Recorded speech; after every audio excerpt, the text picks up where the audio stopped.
Message entitled Invitation or You're Invited. You know, we, all of us, receive invitations or invites regularly. I don't know about for your family, but for my family, we receive invites all the time. If it's an invitation through the mail, invitation by email, Facebook, or by word of mouth, we receive invitations quite often. It could be an invitation or an invite to a wedding, to a birthday party, to an anniversary, or some time of get together. But every one of us, we receive invitations. Really, invitations and invites are all around us really every single day. When you watch TV, you see invites throughout commercials where they're inviting you to buy this product or to stay at this hotel. And as well, when you're on the internet, you receive all kinds of invites to go to this website or to download this app or this program. So really, all of us are surrounded every single day by invitations or invites. And if you know it or not, the Bible, God's Word, is full of invitations, is full of invites. And this morning, we're going to look at 4 invitations that Jesus gave a group of Pharisees one day. And we're going to see how these invitations apply to our lives as well. Okay, so let's look in Luke chapter 14. Starting at verse 1. One Sabbath, when Jesus went to eat in the house of a prominent Pharisee, he was being carefully watched. There in front of him was a man suffering from abnormal swelling of his body.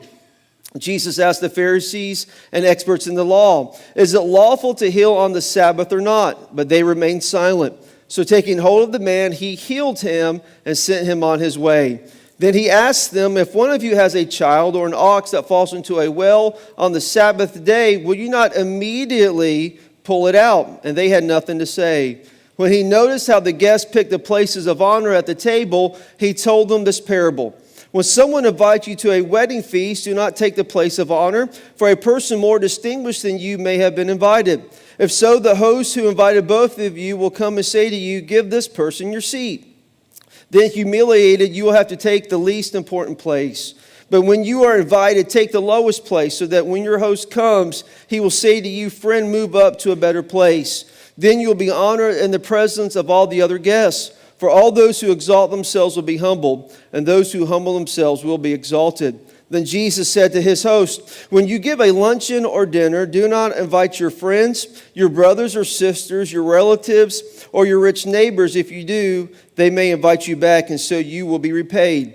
But when you give a banquet, invite the poor, the crippled, the lame, the blind, and you will be blessed. Although they cannot repay you, you will be repaid at the resurrection of the righteous." In verse 15. When one of those at the table with him heard this, he said to Jesus, "Blessed is the one who will eat at the feast in the kingdom of God."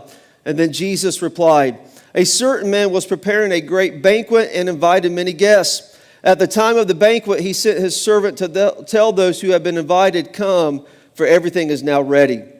But they all alike began to make excuses. The first one said, 'I have just bought a field and I must go and see it. Please excuse me.' Then another said, 'I have just bought 5 yoke of oxen and I am on my way to try them out. Please excuse me.' Still another said, 'I just got married, so I can't come.' The servant came back and reported this to his master.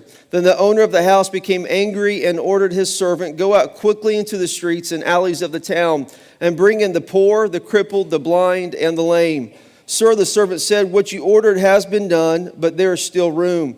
Then the master told his servant, 'Go out to the roads and country lanes and compel them to come in, so that my house will be full. I tell you, not one of those who are invited will get a taste of my banquet.'" Now, let me just say this really quickly. Last week, we started a marriage series, and we will pick that back up in 2 weeks. But I wanted to share this message with you today about invitations. And let's go over this scenario or this story, if you will, before we look at the invitations that Jesus sent out. If you look there in Luke chapter 14, you see it's Sabbath day. And so it was worship day for the Jews. And more likely, Jesus would have been at the Sabbath service with all these Pharisees and experts in the law. And then on on this particular day, Jesus was invited to go to a meal, it says, at the house of a prominent Pharisee. And so they are enjoying a meal together, kind of like us, right? On Sundays after church, we go to eat lunch together. That's what Jesus and this group of people are doing on this particular day. Now, it being the Sabbath day, remember that Jesus and the Pharisees, they had total different views a lot of times, especially on the Sabbath day. Jesus was scriptural, and for the Pharisees, they held to the traditions of men. And so they were always going back and forth. What could be done on the Sabbath? What could not be done on the Sabbath? It was a Sabbath day battle, if you will. And so Jesus was in the house of this prominent Pharisee on the Sabbath day. Now, we see a man in the house there with everybody else, and this man has dropsy, or an unusual swelling of his body. Now, we are not told in this story if this man was invited by the Pharisees as a trap for Jesus, or if he just wandered into the house. Either way, he is there. Now, if you look in the story, it's very interesting to see that the Pharisees and all those in the house, they had a close eye on Jesus. Remember the movie Monsters, Inc.? Remember the lady there who told Mike Wazowski, I'm watching you, I'm always watching you? Y'all remember that? I got kids, man. I love that movie, all right? That's what they're doing with Jesus, okay? And so they have this close eye on Jesus. They're watching Jesus, and they want to see if Jesus is going to heal this man on the Sabbath. And what does Jesus do? Well, first of all, Jesus says to them, well, is it lawful to heal on the Sabbath or not? And they remain silent. Now, for the Pharisees and the experts in the law, they don't remain silent too much. As a matter of fact, if you look in the other confrontations between the Pharisees and Jesus, they always have rebuttal. They always have something to say, but they say nothing. Then Jesus, he heals this man completely, and he sends him away. And then he says to the Pharisees and all those in the house, he says to them, listen, if you have a child, an ox, or an animal that falls into a well or a pit on the Sabbath, aren't you going to go and get that person or that animal out of the well or out of the pit? And they say nothing, because Jesus knows their thoughts, and Jesus knows their heart, and Jesus knows for sure that if they have someone or something that falls and needs help, they're going to go and help them. But here you have this man who needed healing, and Jesus heals them. He makes him a whole person, if you will, but they are going against it. And it's kind of like, what sense does that make? It makes no sense at all. But that's what the Pharisees did. They were all about tradition of man. Jesus was all about the scriptures and doing it God's way and doing God's will. Now, little do they know that Jesus is going to take this whole setting, this whole scenario in this house, and Jesus is going to give them some invitations.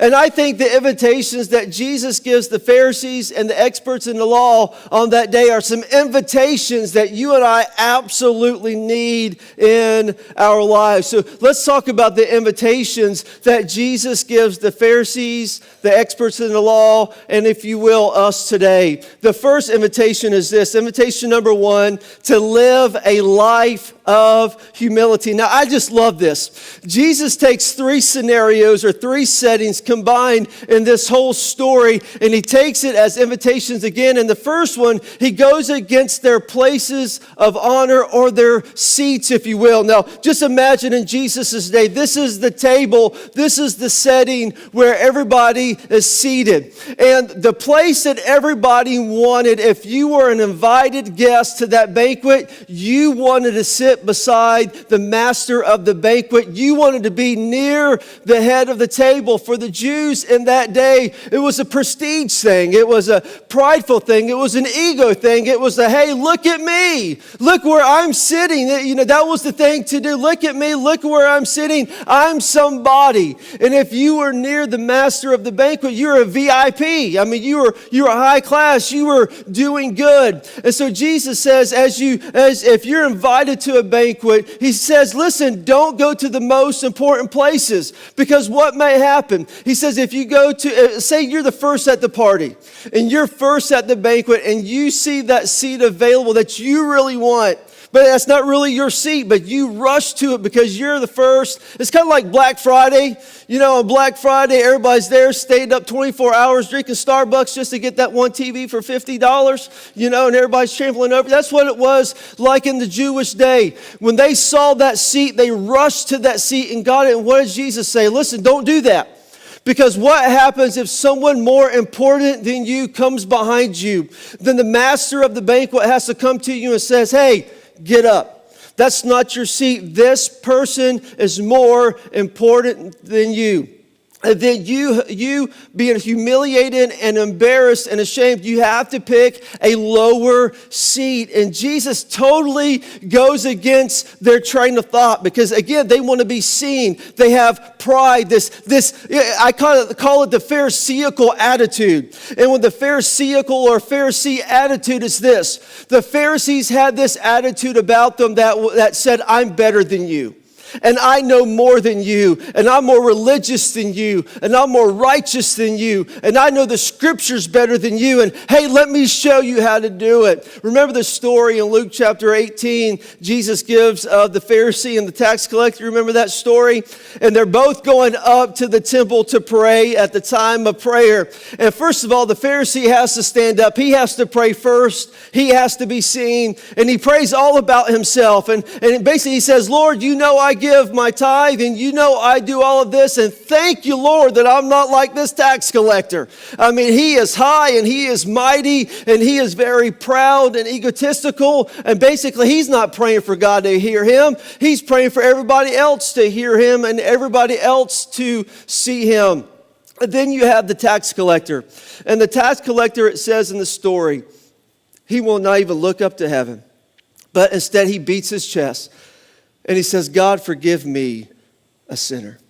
And when you look at that story, you see it's the Pharisee attitude. They're always looking down on everybody else because they have this pride. It's all about me, is what the Pharisees' attitude and demeanor was. And so Jesus tells them, listen, if you're invited to a banquet, don't rush for the most important place at the table. Take the lowest. You see, he was inviting them to live in humility. And just as Jesus invited them to live in humility, I believe without a doubt that God invites us to live in humility every day as well. But can I just tell you this morning, one of the biggest struggles that you and I have as Christians is denying our pride and flesh. Because when you look at our humanity and our fleshly side, we always want to look out for ourselves. We want to put ourselves first. But as Christians, we are called to put others first. And the biggest example, the best example of humility that there is